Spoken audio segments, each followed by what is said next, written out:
And welcome, Hoosier fans, to this week's edition of Banner Monday, where we kick off each week by doing what IU fans love more than anything else, talking hoops.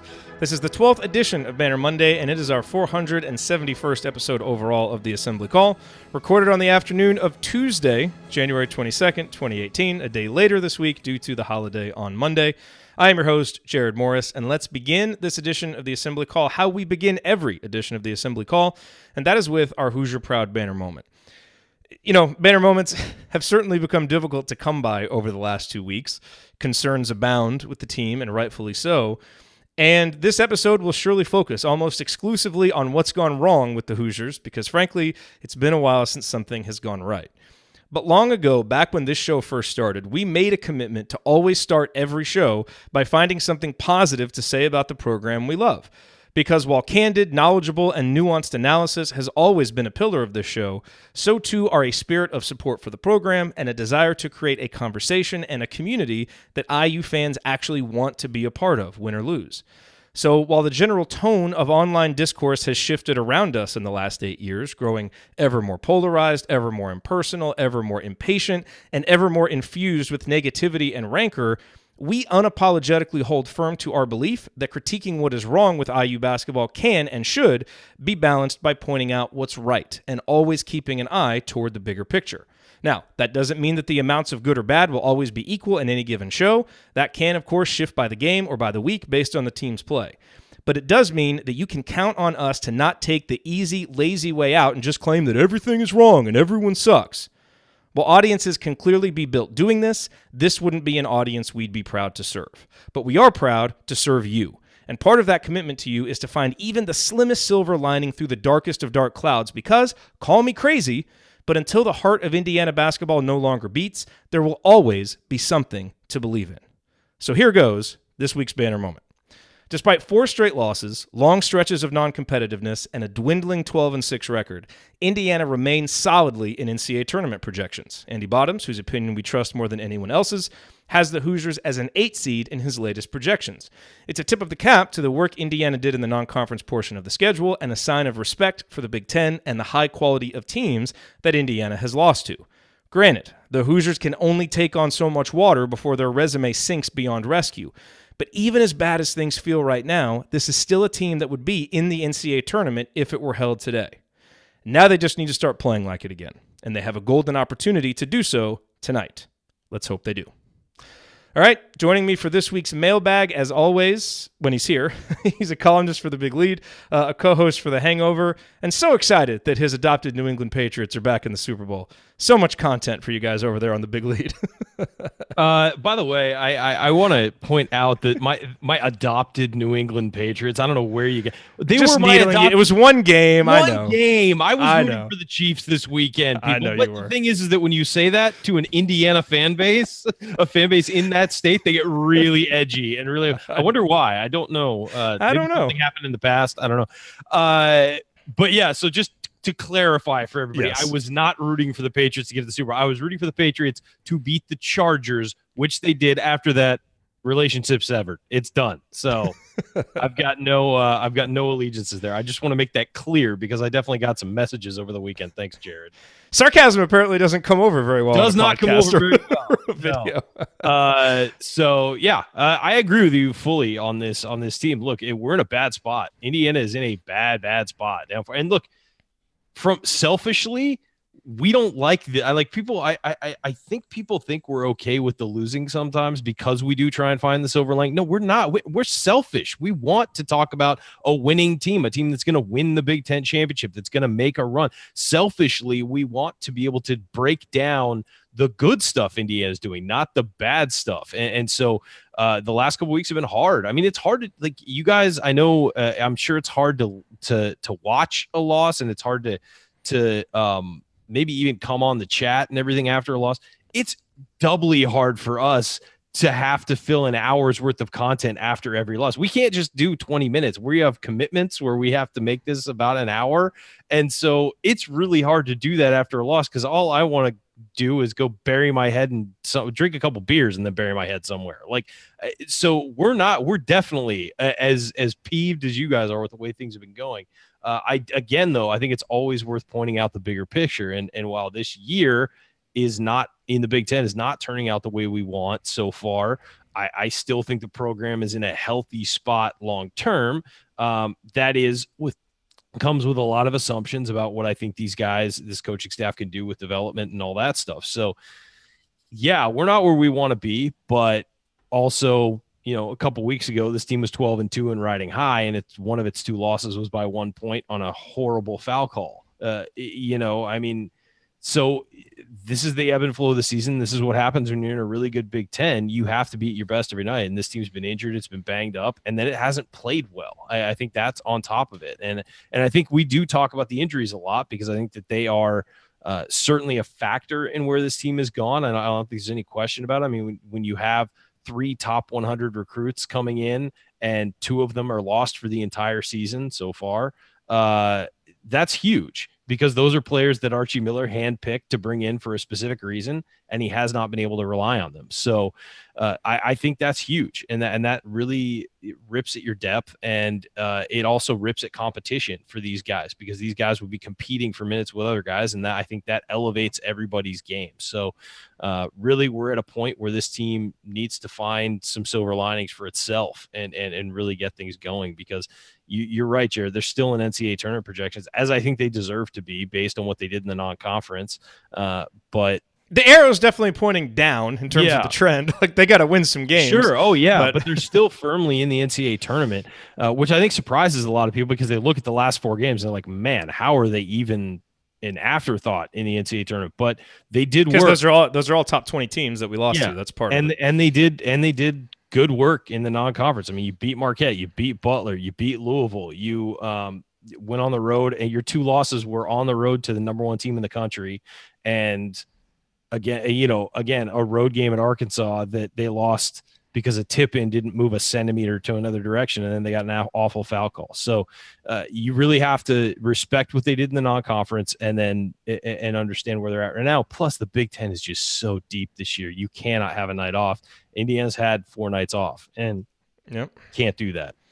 So we'll do mailbag. Actually, we got some breaking news that we need to get to first. Answer a few questions. Then Mike DeCourcy will be here with the Big Ten Roundup, and Josh Wilson is going to help me preview IU Northwestern after that. But let's start, Brian, with some breaking news. We heard the rumors there for a little while, and Jeff Rabjohns kind of confirmed it. He said, and this was at 1:41, I am hearing that Indiana guard Devontae Green did not make the trip to Northwestern and will not play in tonight's Big Ten game. I think a lot of people have heard the rumors for what this may be. Those are all rumors right now, so we're not going to comment on anything beyond, just this game. I don't think that would be responsible to do on a podcast. How big of an impact is that for tonight at Northwestern in a game that is really, really important for Indiana to win? It's big because it's another ball handler. This puts a lot on Rob Phinisee, who still, I would guess, is not in full game shape. I think he's getting there, and he certainly played a decent amount of minutes. But now it's back to Rob Phinisee being the point guard full time, and they're going to have to get creative with their rotations. It's going to be interesting. Al Durham's probably going to have to handle the ball some more. Romeo Langford's probably going to have to bring the ball up some. Jawan Morgan may even do it. We've seen him do it in the past. So it's Demezi will probably get some more time. He'll get some more time on the floor, certainly. I'm just worried about being on the road and having ball handlers, though. I think that that's a recipe for turnovers, and so hopefully Rob Phinisee, Al Durham, and a combination of like Jawan, Romeo, whoever else can bring the ball up will be able to do it. Demezi, well, we've heard Archie Miller say he wants to get him some more playing time. Well, guess what, kid? You got a chance to step up here. So, and for Demezi, I think the key is going to be stepping up on the defensive end. He looks like he gets lost a lot on that end, and maybe isn't the quickest side to side with his lateral quickness and things like that. That can't be a problem tonight. He's got to be able to be locked in because Indiana badly needs this victory. All right, let's hit a couple of questions here. Let's start with this question from Lee real quick, which is almost less of a question and more of a rant, but I want to see what your thoughts are on it, Ryan. He said, your style, Lee. Yeah, he said, confidence is by the way, we have to meet Lee when we're at the Michigan State game. We can't forget to do that. Okay. Confidence is knowing when you take a shot, it is going in. Right now, IU is barely hoping the ball will hit the rim with their shots. It is mind-numbing to watch the offense. Please, somebody make it better.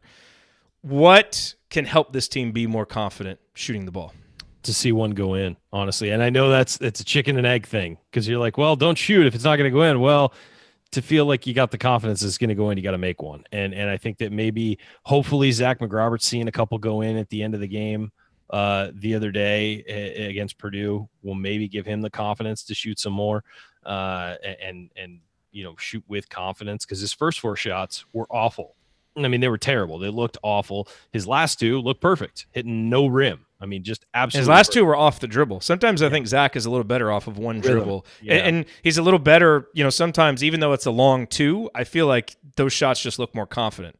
Yeah. I'd prefer the 3s, and he can make them, but if he needs to take a dribble to get going. It's one of those things where when you actually look at the 3-point, if you play on a court without a 3-point line, you could shoot from beyond it. But as soon as you put the line down, guys, it's a mental thing. And they think they need to shoot differently, subconsciously and all that stuff. So, but a guy like Al Durham needs to see a couple go in right now. I mean, he's been shooting pretty well, but I think that to have the confidence to just knock him down, he needs to see a couple go in. Like we all agree, Evan Fitzner needs to see one go in. But he just needs to get back on the court now. Yeah. I mean, honestly, but when he's out there. And I'm not saying he should be on the court, but I'm saying he's got to get back on the court before he's got to earn his way back. Yeah, can even take a shot. So a lot of these guys, it's just, you've seen Justin Smith saw a couple go down. Now he seems to have a lot of confidence in his shot. And that's all it takes. We've seen that in the past with guys like Nick Zeisloft, where he would have 1 or 2 really bad games in a row, come out to the next one, miss the first, miss the second, hit the third, and then hit 4 straight. It really is as simple as making a shot. And also just practice and repetition and rhythm. It's all about just getting yourself to feel comfortable in that release. When you release the ball, that it's going in, or at least every time you release it, it has a chance to go in. And right now I feel like a lot of guys are shooting because they feel like they have to, not because they're confident that it'll go in.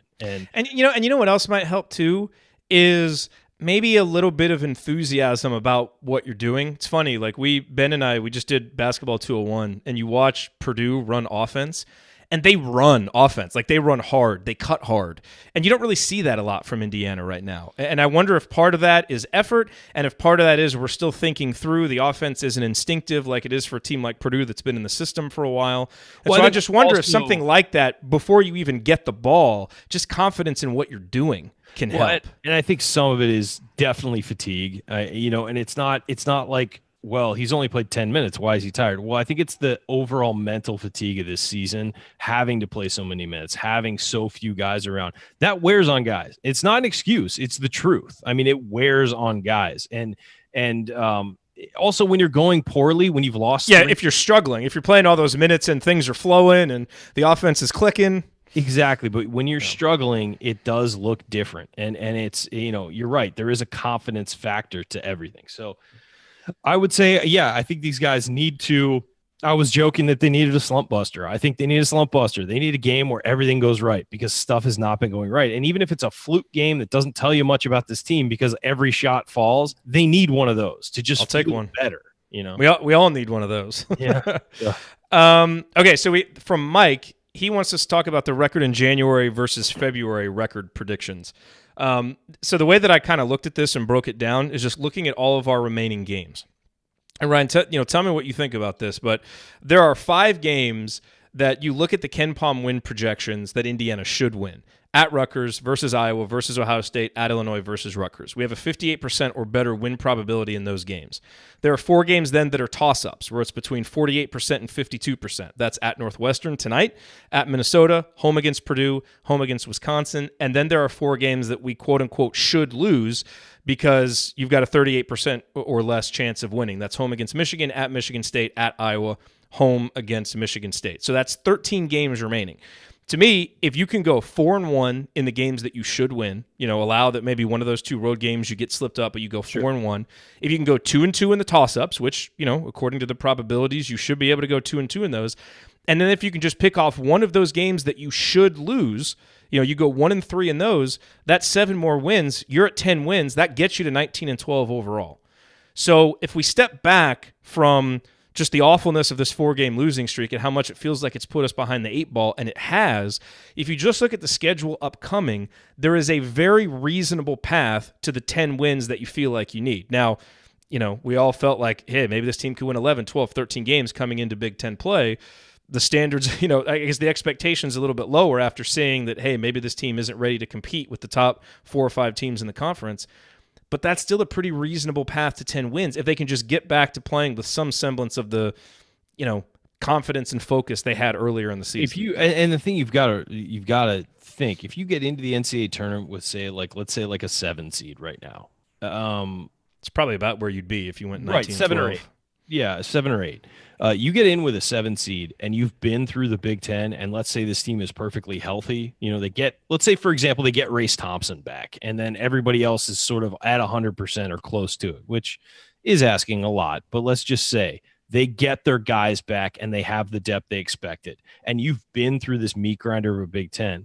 That's a team that can make a run in the tournament because you're not going to face anything tougher than you've already faced. You're not going to face, unless you face Duke again, you're not going to face a team that is demonstrably as good or better than you faced before. And so, I feel good about that. Now, that's not where we want to be. That's not where the program wants to be. We're talking about from today, from January 22nd, if you're moving forward, going through this meat grinder, getting to a point where you get in the NCAA tournament as a mid-seed, you've got to feel like coming out of the Big Ten, there's going to be a couple teams that can make runs. And why not Indiana if they get healthy? I really don't, see an issue with that because this team went on the road and played or neutral sites and played really well early in the season. And if you can get back to that, hey, there's something there. I'm not predicting this team's going to make a big run in the NCAA tournament or whatever, but I'm saying when you have a superstar like Romeo Langford, when you have a guy like Jawan Morgan, and if you can get healthy around them and get guys to 100% around them, those are the kind of teams that do make runs. I mean, when you have 2 guys you can count on and when you have other guys filling out their roles. Now, this team needs to be able to knock down open shots. We've said that for a long time. This team really needs to be able to knock down open shots. And whoever comes in next year, by the way, you want minutes. Whoever the recruits are coming in, you want minutes. Start working on your 3-point shot right now. Mm-hmm. If you're a bench guy and you're not playing, start working on your 3-point shot right now. And spend extra hours in the gym just working on it. Grab a manager and work on it because that's how you're going to see the floor. If you can defend and you can shoot, you're going to play on Archie Miller's team. And so I would say if these guys can just start knocking down some shots and think about how different some of these games would be if they'd made their free throws and if they'd knocked down 1 or 2 extra 3-pointers. It'd be a completely different season. And so I just think that this team needs that confidence and they need to be able to get healthy and then start hitting some shots. If they do that, they can make a run. Yeah. All right. This might be the last one that we have a chance to do with you here because I know you got to go. But this is from Carl. So he says, it seems as if IU does not attempt to offensively rebound. When a shot goes up, it appears the whole team turns to get back in transition D and sends no one to the offensive glass. Is my perception correct? I know that physically we are limited by size and transition D is a priority for Coach Miller, but it seems there should be a little better approach to this. So, Carl, I will just let you know your perception is correct. Yes. Archie Miller values transition D over offensive rebounds. Last year, we were 74th in offensive rebounds, but that was in part because of personnel. When you have a guy like Freddie McSwain, you allow him to crash the glass, and his offensive rebounding percentage was outstanding. But you go back to his last 3 years at Dayton, his teams were 337th, 205th, and 288th in offensive rebounding percentage, but they were all in the top 50, top 60 defensively. So it's kind of one of those philosophical things. He'll sacrifice the offensive rebounding to not give up easy baskets going the other way. But it's not that he doesn't teach rebounding. His teams at Dayton were strong rebounding teams. His last 4 years there, 56th, 60th, 6th, and 90th in defensive rebounding. It's just a philosophical thing. Now, right now, the problem is Indiana is not good on rebounding on the defensive end, so they're bad rebounding on both sides, and that exacerbates it. But your perception is correct, and Indiana's profile in that respect is actually very similar to what Tony Bennett does at Virginia as well. So it can win.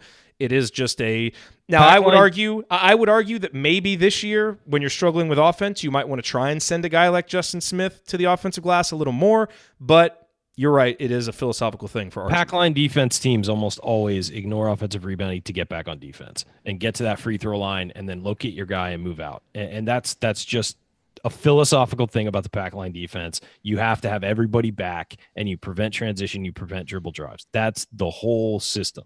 I will say Indiana is very limited by size. I think if you had a guy like a Trace Jackson Davis, maybe you let him hang around. I mean, you'll see Juwan Morgan. He gets to hang around a little bit because he knows that his guy is going to be the trailer. So he gets to most of his are also his own shots that he rebounds too. But he gets to linger a little bit if you watch the offense. But the guards all running back on defense. And it's a philosophical thing. Some guys like Tom Izzo are everybody crash the glass. We give up 2 in transition. I'll take it for another 30 seconds of possession for the trade-off. But that's just not what Archie Miller does. And it is extreme, but you'll run into that. Some guys do it, some guys don't. Some guys don't. The guys who value defense tend to have their guys go back on defense. Do you need to go, or you have time for one more? Well, let's do one more. Okay. Let's see here. So Michael asked, break down the coaches and what responsibility each has in practice. So I haven't been to a practice yet, but I do have a couple of inquiries out to people who have been to practices to get more detailed information on this. But just based on my perception and what I've been told, and Ryan, I'll see if this is kind of where you fall. Ed Schilling is known as an individual skills guy. Like great at working with, now he's been a head coach too, but he's really known as a guy that improves individual skills. Bruiser Flint obviously comes with, 20 years of head coaching experience. So he's kind of like Archie's right-hand man in terms of being like, an assistant head coach type, kind of seeing the whole floor. I don't know if he has a specific focus on offense or defense, anything like that. I think his background is more defensive, so if he does, it would probably be there. And Tom Ostrom is really known more as a recruiting guy. I don't know what exactly he does in practice, but again, as I said, I haven't been to a practice, but I do know several people who have, so I'm waiting to get their insight. So we will hold this question over for Thursday. But that's kind of my basic understanding of it, just from what I know. Do you have any other insight to add to that, Ron? No, really, I don't. I knew more what the old staff did. This staff, it takes a while to develop your sources inside the program who do get to see practice and stuff. So in the 18 months they've been on campus, or almost 2 years now, I don't have a whole lot of insight of what they do in practice. I have heard that the practices are very intense. I've heard that there is a lot of defense, and I think this team needed when Archie took over. But I would be curious to see what they do from a shooting aspect. Of course, they don't practice shooting ever. Okay. I'm kidding. Thanks, Coach. I think that's what some people believe, though. Thanks, Normandale. But no, I would be curious because that's kind of like up my alley, the shooting stuff. I would be curious to what they do and what they do individual work outside of practice and things like that. Some coaches let guys just work on their own and don't, aren't there critiquing everything. Maybe they'll video it and let the guys work on their own, video it, and then maybe offer critiques after. Some guys have someone standing right there while they shoot every single shot and tell them what they're doing right, doing what they're doing wrong, all of that stuff. So it really just depends on philosophy and how you approach it. But that would be interesting to me because I think that's a huge deficit on this team is shooting. And it would be, but also these guys weren't recruited. A lot of these guys weren't recruited as a shooters. So it's not in their pedigree. So maybe it's, I don't think it's I think shooting can be developed. I don't think it's something that you either have or you don't. I think some people have funky shots that just happen to go in, and that's just a natural ability, and they figured out a way to game the system almost without having a perfect shot. Jordan Hull's a perfect example. That guy's shot you would never teach to a kid, but it went in all the time, and God bless him for it. But then you see a guy like Marshall Strickland, who honed his shot over years and became a phenomenal shooter by the time he was a senior. It just depends on each guy's body chemistry and what they do. But it really is something that this team needs to work on and this program needs to work on because they didn't shoot it well last year. They're not shooting it well this year. They need to figure something out because, as we all know, the three-point shot has changed basketball. Thank you, Steph Curry. And it is a different game now, and you've got to be able to knock down open shots. Doesn't matter. I use 2-point percentage is unbelievable for most of the year, and their field goal percentage for most of the year has been unbelievable, and they're in close games. When you think about that, the reason why is because 3 points are more than 2. It's that simple. And Tip of the cap to Steve Alford, who started that revolution with the first year the three-point shot was out, hitting 200 of them en route to a national championship. Yeah, he's great. Steve Alford, the player. I said he's great. What? I know. So, we've talked long enough about you as, shot doctor, shooting coach. At what point are you going to put out like a video on the assembly call feed, like a shot, like take somebody, get in a gym, and then record like a half hour, Ryan running through a shot doctor, like what you would do to fix somebody's shot. Well, and I'm not even being facetious. Like I would actually like to see that. We've got to get a player who's willing to be critiqued. So let's find an active player who's willing to be critiqued, whether it's a high schooler or whatever. Somebody who's an active player who plays a lot, who's willing to be critiqued. Yeah, would you do it? I think it'd be fun. Yeah, sure. Get Jordan Hulse. I wonder. Okay, no. Jordan, so we're gonna change your shot. You're gonna move it in front of your face, and at the top of your head. I wonder if we could do it. If we could find someone to volunteer when we're up in Bloomington in March and just go to the hyper or something. Sure. Why not? All right. If you want to have your jump shot critiqued by the shot doctor, let us know. I'd do it 100%. I think that'd be pretty fun. All right. It's funny because I have friends who, like, when we were in our like early 20s, who would be missing shots, and I'd like take them one day when we were just shooting around at a gym, and I'd like work on them. My buddy Gabe, who you've met, and worked on. Dude knocks down threes like crazy now. It's so funny. I just taught him how to do it. It's easy. We also have to have like a game of horse between all of us. Oh no, I'm not playing anymore. What? Shooting? I don't play anymore. You could shoot. I know. I'm just messing. All right, I got to get out of here, folks. All right, there he goes. We've got another guys. drop of that. We have another drop of that now. There you go. That is awesome. Later, guys. And I've got Brian, if you're listening, I got your question. It was going to require a longer discussion than we had time for today, so I'm going to save it because it might actually end up being a segment on Thursday night show. So just know that I got your question, and we will answer it, but it'll probably be on Thursday night show. Okay, coming up on the Assembly Call, it's time for our Big Ten Roundup with Mike DeCourcy from BTN and the Sporting News. We will get his thoughts on Indiana's dreadful week and talk about some of this week's surprising results around the Big Ten Conference. Stick with us here on the Assembly Call.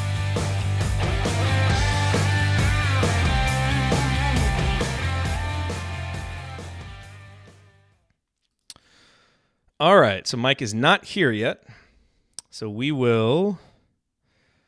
I think that'd be fun. So if you would like to be critiqued, although I say that, I got to make sure we'd actually have time to do it because it's an early game on Saturday.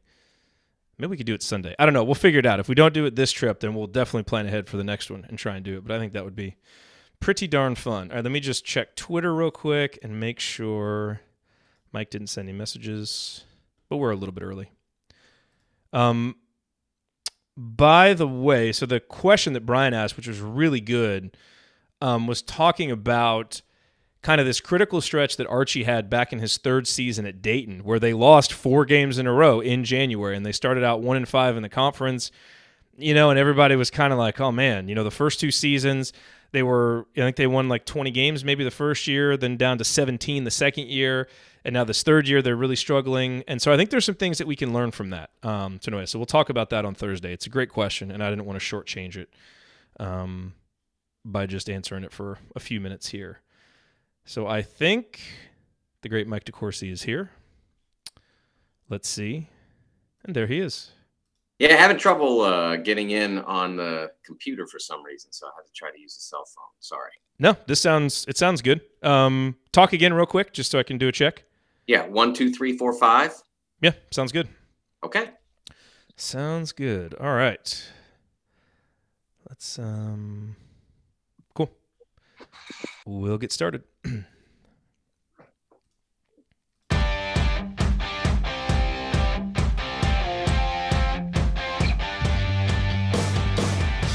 Welcome back to Banner Monday on Tuesday.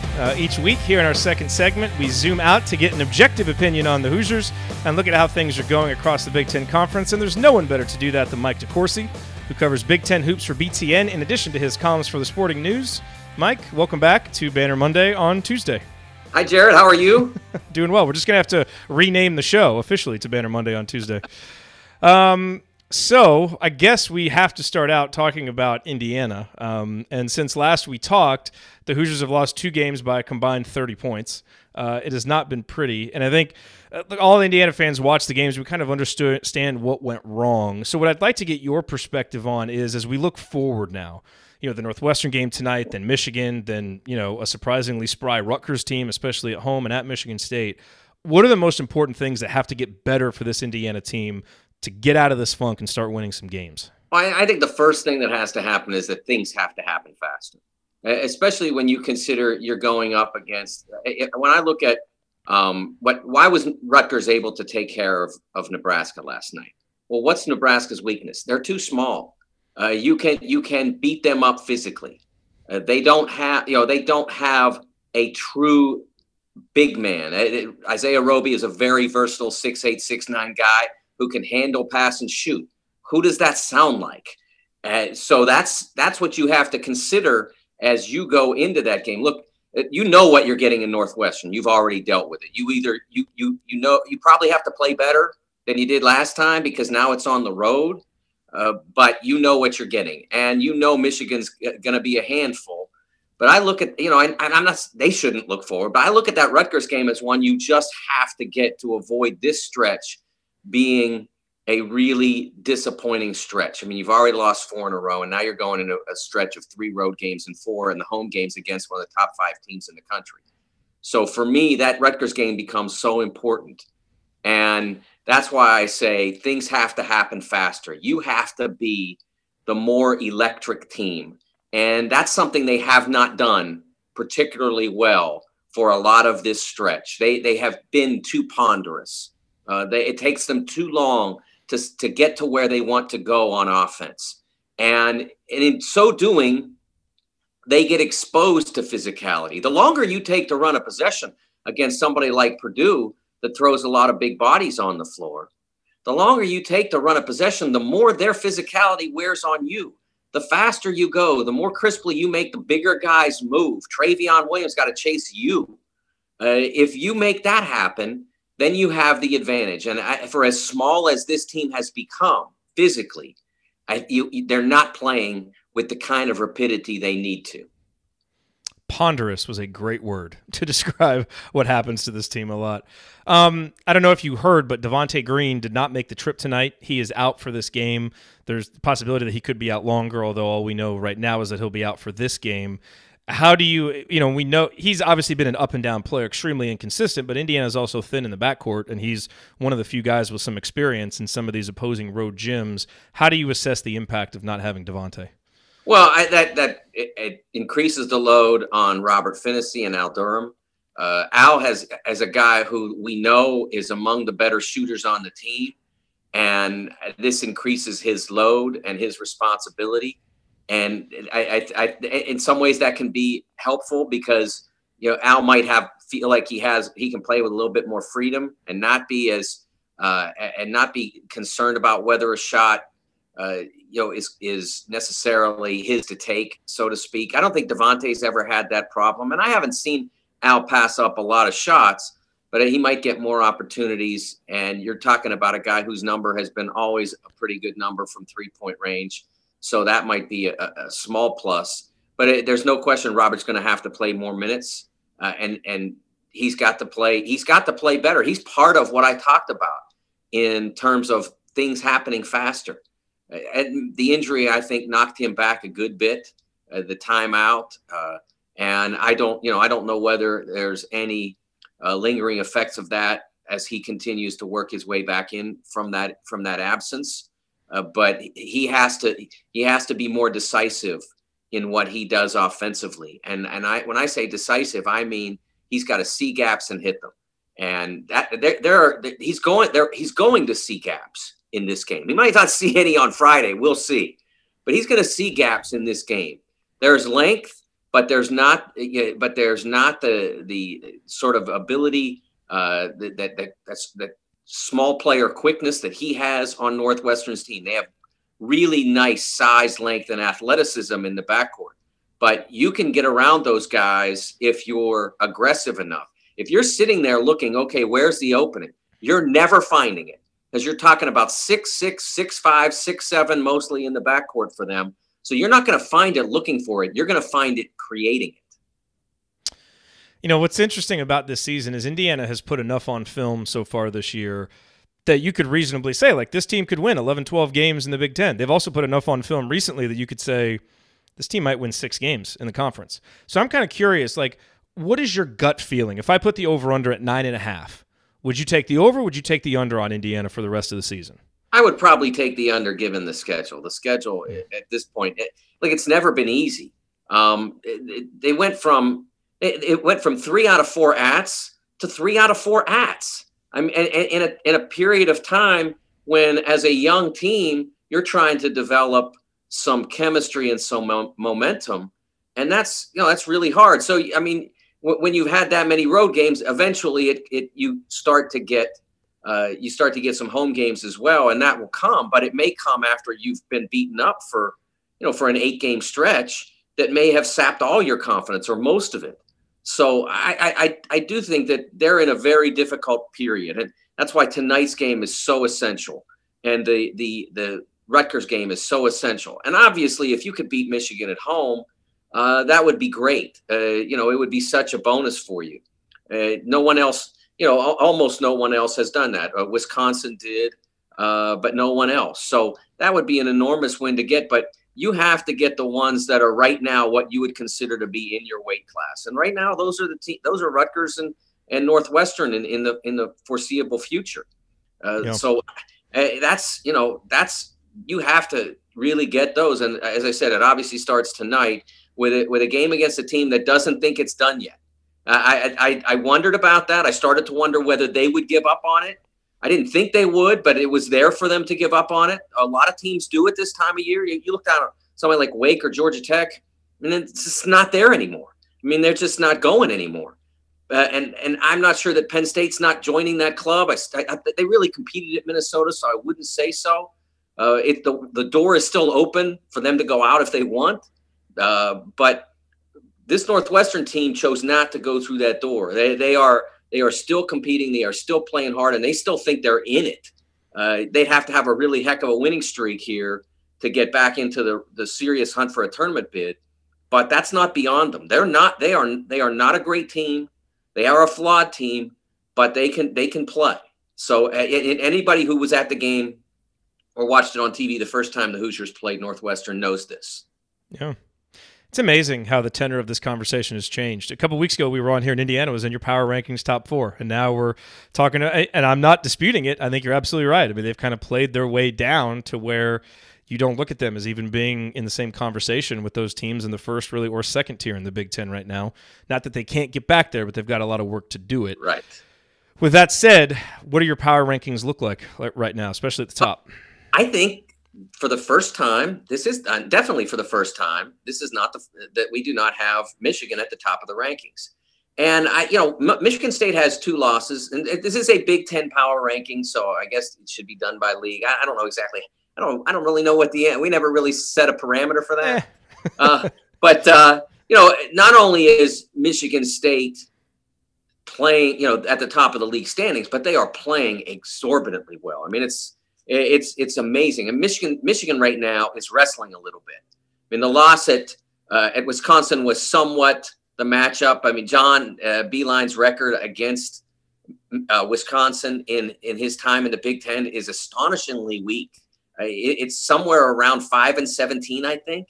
Wow. Who would think that, right? I mean, John's been so successful, except against them. Not successful at all against Wisconsin.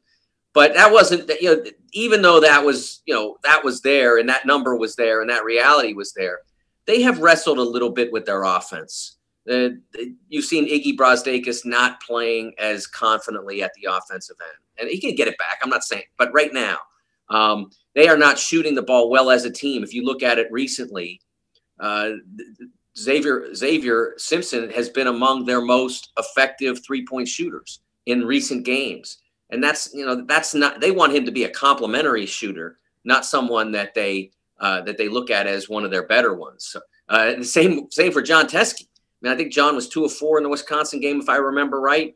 And the guys that you expect to make shots, Jordan Poole was 1 of 5. So they need to get that back for them to be, right there with the Spartans again. You look at Maryland, still hanging right there where they've been for a while. Obviously got handled last night, but that's part of what I'm talking about with Michigan State. Michigan State is just playing at such a high level right now. And then fourth, I think the most underrated team in the country is Iowa. Iowa. I thought you might say Purdue. Yeah, but Purdue did lose all those games that they did lose. I mean, they're 12-6 now, I think. Yeah. But Iowa's 16-3. I sat up like when we were doing studio, I think 2 Saturdays ago, not this past Saturday, but the Saturday before up at BTN. And we were preparing for a Iowa game. And there was so much negativity, not in the green room, but just around the program and what you read and what you hear and all that. And there was so much of a sort of a feeling of doom about them or maybe they were overrated and all that kind of stuff because they got sounds familiar. Jeez. Yeah. I guess it happens everywhere. Except when I looked at it, they were 13-3 and I'm like, wait, they're 13-3. How come everybody feels bad? And since then they've won 3. So they're 16-3 now. Like they have, I said early in the year, I think it was either after they played Pitt or maybe it was during one of the early league games when I was up in BTN. I said, if this team can go from 242nd in defensive efficiency a year ago and just get it to double digits, meaning under 100, they have a chance to be very good because their offense is elite. And they're right now at 97 and their offense is at 9. And so that's what they are. Look, they're not ever going to be Virginia. They are a significant force on offense, and they're now respectable. What they are is what I talk about sometimes in football is I say, you need to play basketball like in the Big 12. You need to be able to score like crazy, and you need to be able to get a big stop when you need it. And that's right now who Iowa is. They can score like crazy, and they do more often than not get the big stops when they need them. Now, they're not going to do it all the time. They still have to play a lot of games against the very top of this league. But I think they're better than people realize, and so they're occupying the 4th spot right now. That's not a cemented hold, no, but they've played their way to that at this point. I feel like that hole has been the kiss of death every time someone gets there. Like they've won a couple games and then they lose, and we don't hear from them again in a while. Do you think part of that is just people don't quite trust a Fran McCaffrey team doing well in January because they have faded before after strong starts? Yeah, I do. And I think that's something that Fran has to be conscious of. I remember the Jared, what was his last name? Can you believe that you forget these guys so fast? The team 2 years ago, 2017. Anyway, that team, they had a veteran senior group. They were really. Oh yeah, the big guy. Yeah. What was his name? Was it Jake's? Or was that Jacob Jakes, or am I going way back? No, you're going way back. Yes. Okay. No, but they had a veteran team that was, Mike Cassell at point guard. See, I remember him. And I believe Peter Jock was still on the team. Yep. But they had a really successful season.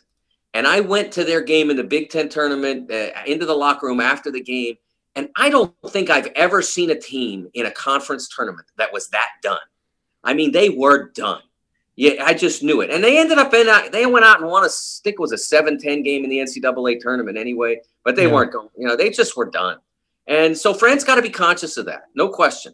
He's got to do a better job at keeping his guys in the circle through February. He does have the advantage this year of a lot of guys. And if one of them wants to jump out, there's room for more, there's room for him to be replaced. But I think they'll be better if they keep everybody in. And right now you see them, they're happy. They have good chemistry. They're connected. They have to maintain that through February and March. I was thinking of Jared Utoff, but he actually graduated. That's who it was. But he graduated the year before in 2016. Maybe that was the team then. Maybe it was 2016 I'm thinking of. Yeah, they lost to Illinois in the Big Ten tournament, and then they beat Temple in the NCAA tournament. Yeah, it was because that was the year of Yeah, because they were ranked weren't they ranked third or fourth that year, or was that a couple years prior? I think they got that high that year and then trickled down, and they played in the quarters on a Friday. Yeah. And they, like I said, I went into that locker room and I just knew they were done. And I do think they ended up winning their NCAA tournament game and then just getting absolutely run. Yeah, they did.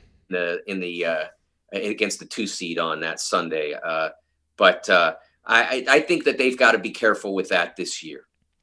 So what players, what teams, other than the ones we've talked about, caught your eye this week around the conference? Well, I will tell you that one of the players that's caught my eye, and it's a really interesting thing, because, we talked so much, Jared, about how injuries have damaged this Indiana team in its current evolution.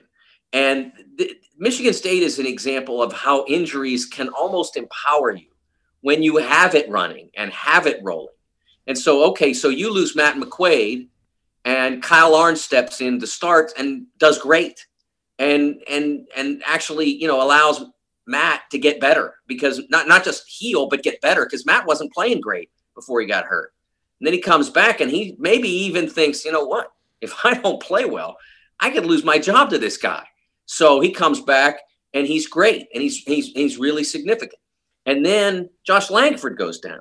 So Arndt slides over to that side and does a great job. And now Arns is hurt too. So here comes Aaron Henry. And you know what? That circumstance has probably been the single biggest thing in why Michigan State is now a threat to win the national championship, because now they know they can trust Aaron Henry. They can put him out on the floor. He is an A-plus athlete. He's the only one they have. I mean, he's one of the few in the league, to be honest with you. I mean, just because there are not a lot of A-plus athletes running around out there. But he's one of them. Tyler Cook's another. There's a few others. But he's A-plus. And so when he plays, he gives them something that no one else on the roster can give them. Last 2 games, he's 10 of 12 from the floor. He's making Michigan State an even more dangerous team, and that's why he caught my eye. The other guy, that's painful, by the way, for IU fans. Painful. Yeah, I'm sure it is. You're not going to win them all. Could have been a Hoosier. All yes. Right. But remember this, and this is something to think about as people are processing this rebuild. The first recruiting class, the first full recruiting class in the current circumstance of what college coaching is the toughest one to get done. And whatever else has happened, you got Robert Finney, you got Romeo on the floor for a year.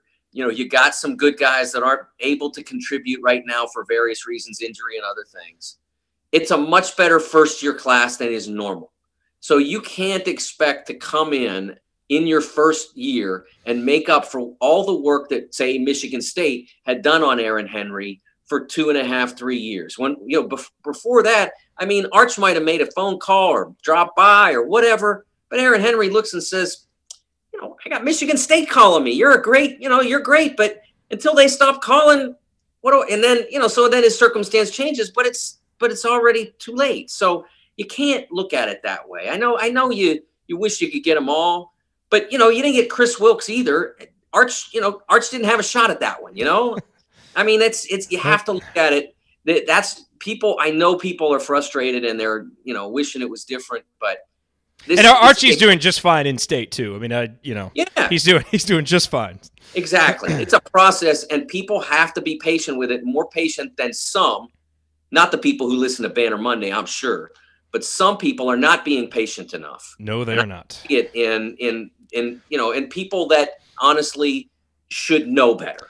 Let me ask you a question about that real quick, because you cover a wide variety. Like, I hear mostly from IU fans, so I am like, are all fan bases in all sports less patient and more vitriolic? And like, are you seeing that across different sports, different teams? Like, do you see it with the Steelers too, or is it only particular fan bases? Well, like the Steelers, it's different because Mike Tomlin won the Super Bowl in his second year, so. Yeah. But now he won the second year Super Bowl with Cowher's players. Everybody. There's a lot of people in Pittsburgh who don't care for him. There's no question about that. I think people run out of patience. I think what seems to be, I'm not going to say unique, but what seems to be recurring in the Indiana fan base is that they have had to rebuild this program, have tried on multiple occasions.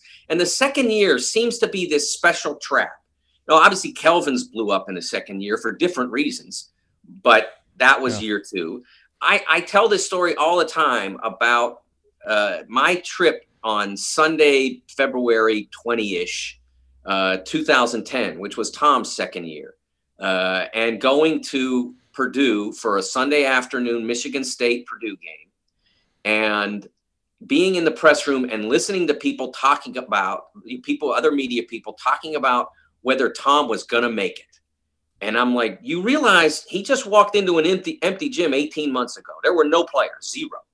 And now his team's bad, but that's because they had no players. And now here we have it again. You have to understand, he did not walk into an ideal circumstance. There were very few players left over. Obviously, Jawan is one, but it's a process. Look at that roster, and consider who's not playing, and then say, well, my gosh, how come they're not top of the league? I mean, it doesn't make any sense. They're flawed. They are not big enough. They are not experienced enough. They are in the most difficult league. If you put this team, this very team, and time traveled it back and played last year's schedule in that league, they'd be fine. I mean, they wouldn't be great, but they'd be fine. But this league right now is a grinder. There's no other league top to bottom right now that's as strong as this league. SEC's, I saw some stuff on ESPN. Oh, the best league, Wait a second now. Look at the bottom of your league. Look who's down there and how they're playing. Are you sure you want to say that? The ACC's got Wake and Georgia Tech going out there just, getting rolled by 30. And I'm not talking about I'm talking about every night. Texas A&M got rolled by 23 on Sunday or Saturday by Mizzou, which hadn't even been playing well. That was a home game. It doesn't happen here. If you're getting rolled by 23 at home, it's getting done by Michigan or Michigan State or Maryland. I mean, it doesn't happen with, our equivalent of Mizzou right now is probably Northwestern. I mean, that doesn't happen in this league. You got Rutgers that goes out and beats an NCAA tournament team last night. Illinois beats an NCAA tournament team last week by 25. That was some real talk right there, and I like it. The irony is real talk that actually has nuance is the one that gets branded as sugarcoating and making excuses. But it's actually the one that explains the situation the best, so people have an actual understanding of what's going on. So thank you for that. Okay, so we got a little bit sidetracked there, but let's look ahead with the rest of our time. What matchups should everybody be keeping their eye on? Michigan State and Michigan have some other tough matchups coming up this week. Am I right? Well, exactly. Well, you got no football on Sunday, so I got the way to get you through that. And that, unless you count the Pro Bowl, and that's not the way to get you through that. No, that is not football. The way to get you through that is Michigan State Purdue on Sunday on CBS in the afternoon. That'll be at Mackey? That's a good question. I believe that is at Mackey. Yeah, they played the last one up there. Yeah, that's right. Yeah, because they've already played it at Breslin. So that one's at Mackey. So that's a compelling game. And then at 5:00 Eastern, Iowa, Minnesota on BTN. We'll have that game for you. And I think that's a fascinating game. I already went through all of Iowa's circumstance. Minnesota, we had their game against Penn State on Saturday night, I believe it was. And it was not an impressive performance by the Gophers. They were not strong in that game. They struggled in that game. They were not aggressive. They got behind early. They did not defend Lamar Stevens very well in the first half. They turned it on in the second half, played very well. And now they've got, a game against Iowa, which, as I mentioned, is offensively maybe the hottest team in the league. What they did on Sunday, they nearly hit 100. They were that good offensively against Illinois. Last question for you as Indiana prepares to play Northwestern tonight. Obviously it's the new renovated Welsh Ryan Arena. It'll be our first chance to see that. It always felt like, back in the day when Indiana would go up there, the place would be half or more Indiana fans. Is it going to be like that again, or is Northwestern, do they have a little stronger foothold now? Well, I think that Northwestern's audience has become better. But remember, you still have, you still have a lot of IU alums up there. I think that's always going to be a challenge for Northwestern until they make it a year in, year out thing where they're good. And, they made the tournament 2 years ago, were great. And then last year backslid during the Rosemont year, let's call it. And then this year wound up point guardless. And that's set them back. If you gave them a quality Big Ten point guard, they would be in the mix with Minnesota, Iowa, you guys, Ohio State, all the teams that are trying to stay on top of that survivor battle. They'd be in that mix instead of like half step, 2 steps out, half step, 1 step, 2 steps out of it as they are right now. That the point guard situation really causes them problems. And so I think that their audience is not quite as engaged as it was 2 years ago. But if they win the night, then they maybe start getting back in all the way. But the new arena, has energized the fan base a good bit. The people who are predisposed to go now have a more inviting place to visit. So I do think that there'll be the IU fans who live up there. It's still a pretty compelling reason to go. It's a question of how motivated are they off a 4-game losing streak? Are they there to help get them off that streak, or are they staying home thinking, I don't want to spend my money and my time out in the cold if our team's on a tough run? Well, I sure hope they get there. If they only have one chance to get there and see the team play, let's go. I don't know. The season is not over, folks. But one of my fears is if you lose this game, you really need a big crowd for the Michigan game. That Assembly Hall won't be quite as electric as it would be. Like, I feel like this win is an important one just to pull people back in who will let one 4-game winning streak totally ruin their entire attitude for a season, which doesn't really make much sense to me as a fan, but I don't speak for everybody. Yeah, I from that standpoint, I was surprised when I went down to the Northwestern game. That was my one game so far this year. And I was surprised when I went down that it was not a full arena and it was not an electric arena, because you only get a Romeo Langford in your program every now and then, and even though they're not a top 20 team right now, there's still a lot of entertaining basketball to be played. Yeah, it's I think you said it very well earlier. There's been a lot of rebuilds, and it's almost like with every time you're going to kind of lose some people who need a little bit more to come in and fully embrace it, which is a shame, but that's just kind of where we are. All right, Mike, thank you as always. Back to the regular schedule next week. Does that work? That'll be great. Yes. I'll look All righty. forward. Excellent. Okay, coming up, it is time for our game day preview. Indiana takes on Northwestern tonight. What do the Hoosiers need to do to complete a season sweep of the Wildcats?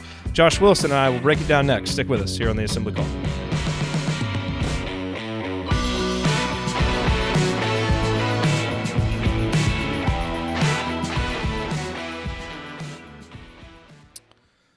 All right. Great stuff as always from Mike. That was good. I was glad I didn't plan out too many questions that time. I wanted it to be more free-flowing, and we were able to get to a lot of good stuff. So that was good. All right, let's talk Northwestern. Let's bring Josh on. Sorry, I got to sniffle a little bit here. Let me unmute you. What's up, Josh? Oh, what's going on, Jared? Just hoping I can stay awake. We got a late start tonight. Yeah, it's not going to be fun. Not going to be fun at all. It'll be fine. If we win, it'll be fine. I can stay up all night when we win. I'll be fired up if IU pulls it out. But, oh, boy, we might be in trouble. I know. All right, let's talk about this. Let me cue us up here. DeCourcy's good, by the way. He's much better than that clown that sits atop Monument Circle. DeCourcy is good, isn't he? I really like him. So I really like him. Yeah, he's great. All right, here we go. That's not good. Close that. Okay, here we go.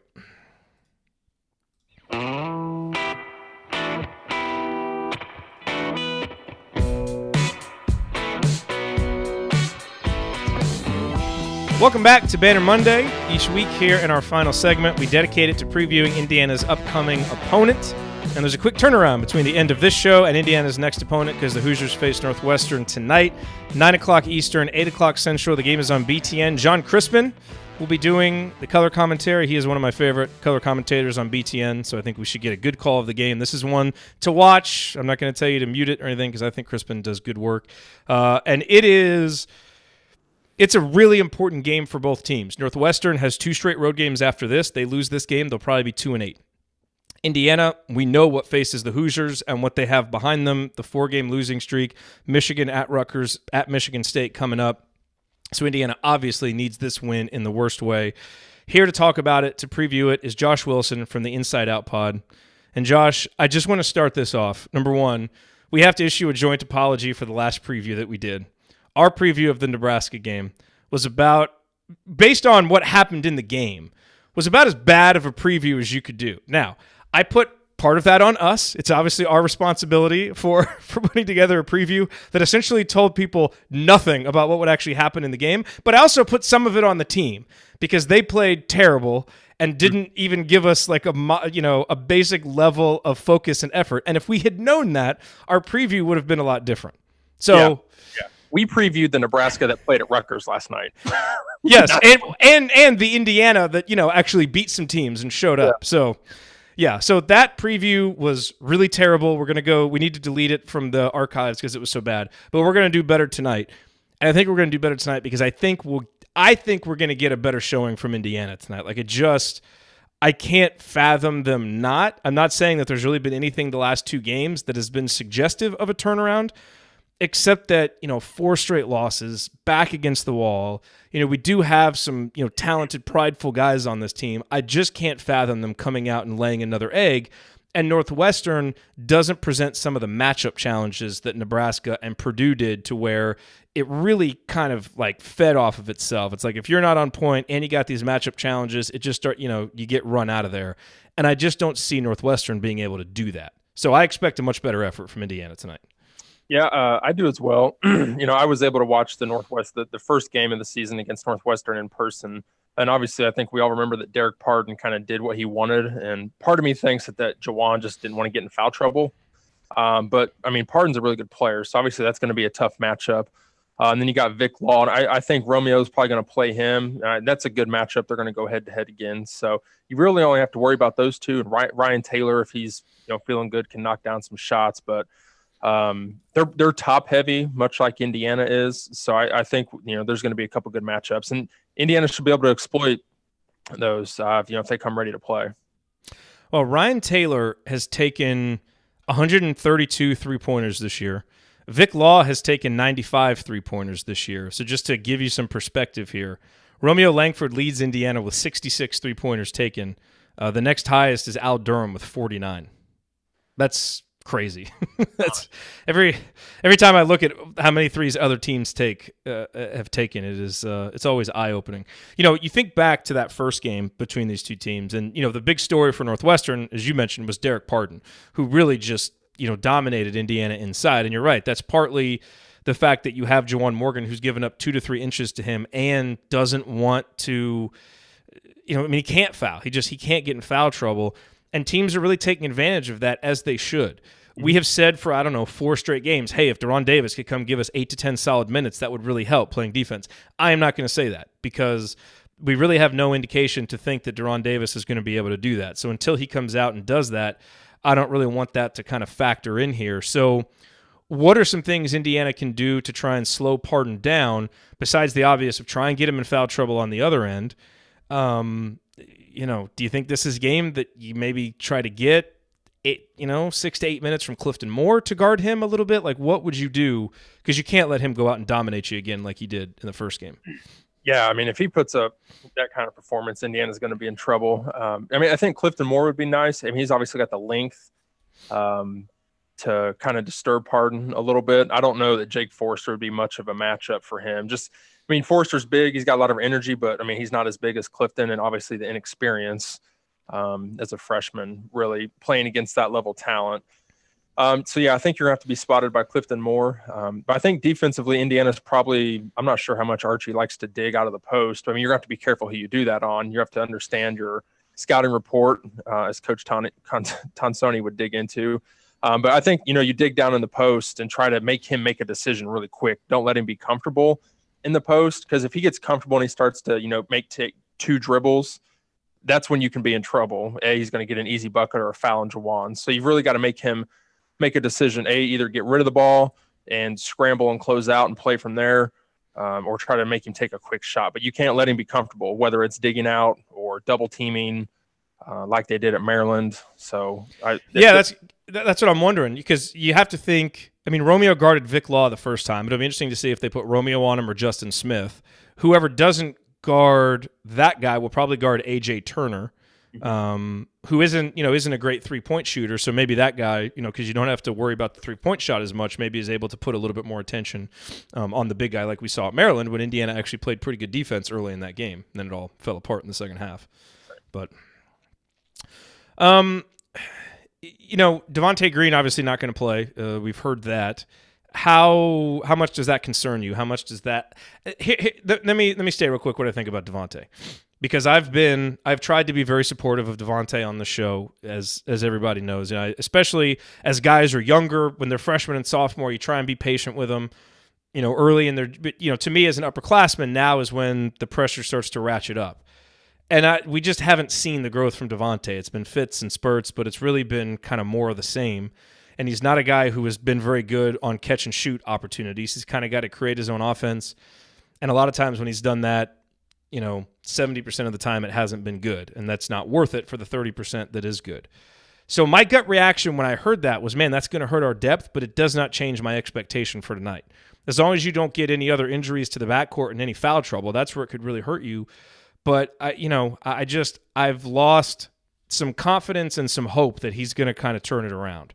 One's patience only can go on so long. Yeah, and if you remember, I was pretty high on Fantasy at the beginning of the season, and I know we all kind of thought to pump the brakes a little bit, but I've just never been totally sold on really that playmaking ability to be consistently good. Because, Devontae has shown really good flashes, but he's shown really bad flashes. So I think it's really, it's Fantasy's, it's his team now. Not his team, but it's his time to run the team, essentially. And I think it provides an excellent opportunity for Al Durham, who I think should be the first guy that gets your spot up shots. Yeah. Through the offense for Indiana, because he's your best 3-point shooter. And I tweeted that in the Nebraska game after he hit the second one, or I vaguely remember, but he should shoot the ball more. There should be plays run for him to where he's in the wing, on the wing, or in the corner, and he should shoot the ball. If you want to do the pick and roll with Jawan and Romeo up top, that's fine. Put Durham in a corner. And so I think, it's going to provide a lot of opportunity for them. I'm not really worried about the level of play dropping off because, like you said, we haven't gotten a lot, to be frank, from Devontae. It's just very disappointing because I think we all expected a lot out of him, but we haven't. The contribution to the team has been very minimal. You see guys blossom a lot as upperclassmen. I think that was the hope. Another year with Archie, who was a point guard, but he's just a guy whose basketball instincts don't match with what he's being asked to do. So, in a certain sense, I feel bad for him because he's in a position that is asking him to do things he's not comfortable doing on the court. So it's, it just hasn't been good all around. It's a bad fit, which it's important to remember you get that when a coach takes over a program and essentially, sticks with the roster that he's got. He's not bringing in his own guys. You're going to have some bad fits like that. So anyway, I think everybody's probably in agreement with that. So where are the places that you think Indiana can really take advantage of Northwestern? Because, what I see here is, Northwestern doesn't force a ton of turnovers. Their 2-point field goal percentage, offense and defense, are both terrible. I think they're 14th on offense, 13th on defense in the Big Ten.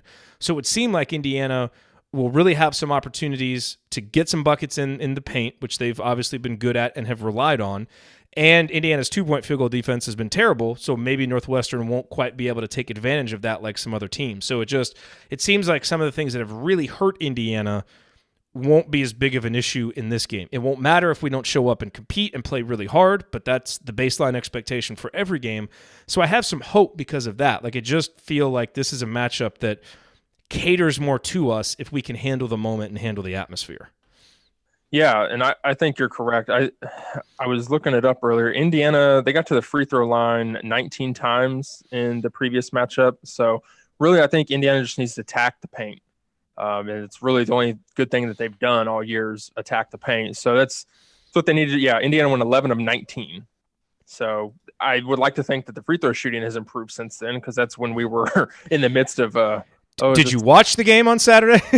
Well, yeah, that was it had improved before then. Right. Yeah, we were on a good stretch. So yeah, you know, they got to attack the paint, and they got to make Northwestern guard them, just because they're not. The depth isn't there. I hate to bring this up, but much like Nebraska, but Indiana didn't do what we told them to do. So hopefully they listen. Attack the paint. Move the ball. This you see the team so often is kind of stagnant on offense. They need some motion. They need to move the ball. It needs to be crisp. Crisp ball movement. Like I would die to see that right now tonight. So hopefully we get to see that. But they got to attack the paint, get to the free throw line, and just make Northwestern guard. You make Derek Pardon and Vic Law play like Jawan Morgan plays on defense sometimes, where he doesn't want to get in foul trouble. And I think you're going to set yourself up really well. But I mean, shooting the three is not this team's, MO, obviously. So hopefully they just have to learn to knock down open shots. It's a confidence thing. It really is, because these guys can shoot the basketball. It's a confidence thing. So, and that's where we're at in the season. Are we confident enough to hit shots? The other thing to remember about Northwestern that people probably would not assume is they are the 11th tallest team in the country. They are really tall and they're really long. You look at the guys they start, Gaines is 6'4", A.J. Turner 6'7", Ryan Taylor 6'6", Vic Law 6'7", Derek Pardon 6'8", Miller Kopp 6'7". So, I mean, they are tall. They will have the advantage, that way. They don't necessarily have the big towering guy like Bruno Fernando, but it's all basically people that are Juwan and Justin Smith's height. So that's going to be a challenge for Rob Finney, for Al Durham, for Zach McRoberts even, who will give up a little bit of height. So, I think also from a rebounding perspective, Northwestern is not a good offensive rebounding team, but they do have length. And Indiana's defensive rebounding fundamentals, they were better against Purdue, but they haven't been great, throughout this losing streak. So I think that's the other thing on the road. If you give up a lot of second chance points, that's the kind of thing that gives the other team momentum. And Indiana's really got to continue the growth they showed against Purdue. That was one thing they at least did a little bit better. And some of that came from the guards doing a better job of rebounding. But they've got to go out there and rebound better against a longer team and be able to deal with that length. Yeah, it's all fundamentals when it comes to rebounding. You just box out and, go get the basketball. If you keep a guy on your back, it's the easiest thing to do. But really, Northwestern's length could pose an issue. They're really what we thought Indiana was going to be, with all the length that we were aspiring to have and currently don't. Yeah, well, stop making excuses. Those are all just excuses. None of it matters. Very true. None of it. All right, so do you want to offer up a prediction or offer up a gut feeling on this one? I want to feel good, but I mean, it's a confidence thing, and your back's against the wall. A player's not playing tonight for reasons we'll learn later. You've lost 4 in a row. Everybody's dogging you. The fan base is ready to set their couches on fire. How are you going to play? And just I've been in the locker room in college, and it's like it's kind of a come to Jesus moment in the locker room. It's like, are we going to settle for this anymore? I mean, I've been thinking, and Saturday the Purdue game feels like so long ago. I've just been thinking constantly to when Juwan Morgan was back on Andy Katz's podcast before the season, where he pretty much guaranteed IU to make an NCAA tournament berth. And it's like, okay, when am I going to see this, Juwan? When am I going to see it? Because that's the type of game, that's the type of run that Indiana needs. Is like, all right, I'm not taking anymore. We're not playing. We're going to get our stuff together, and we're going to go out and beat somebody, and we're just going to go punch somebody in the mouth. So I want to feel that way, but got to be cautious. This team, they look defeated. So hopefully, I'm wrong about tonight. I don't feel good, especially being on the road. But I guess the good thing is they've played Northwestern. They know what to expect. And boy, Romeo's got to do something after that game. And I fully expect him to kind of come out and say, yep, I'm back. Not that I ever left. I had my freshman moment, and this is how I'm gonna play. So I agree. I think he'll be better. So I just saw a tweet pop up just minutes ago from Devontae Green that said "wishes granted" and nothing else. Do we miss any other news?